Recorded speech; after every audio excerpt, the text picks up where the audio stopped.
चल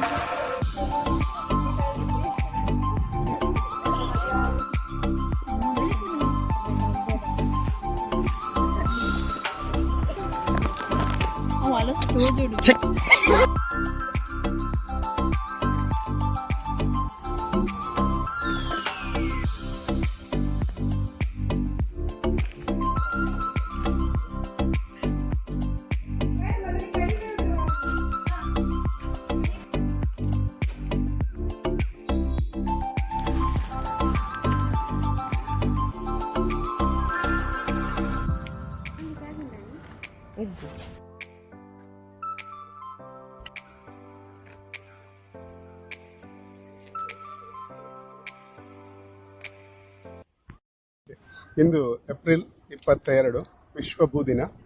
ಈ ದಿನದಂದು ನಮ್ಮ ಸರ್ಕಾರಿ ಪ್ರೌಢಶಾಲೆ ಬಡಗೆಕಾರು ಇಲ್ಲಿನ ಇಕೋ ಕ್ಲಬ್ ವತಿಯಿಂದ ಈ ವಿಶ್ವ ಭೂ ದಿನವನ್ನು ಒಂದು ವಿಶೇಷ ರೀತಿಯಲ್ಲಿ ಆಚರಿಸಲಾಯಿತು. ಇಲ್ಲಿನ ಶಾಲೆಯ ಸುತ್ತಮುತ್ತಲು ಇದ್ದಂತಹ ಎಲ್ಲ ಗಿಡಗಳ ವಿಶೇಷತೆಯನ್ನು ಶಾಲಾ ಮಕ್ಕಳು ಹಾಗೂ ಇಲ್ಲಿನ ಊರಿನವರು ಗಣ್ಯರು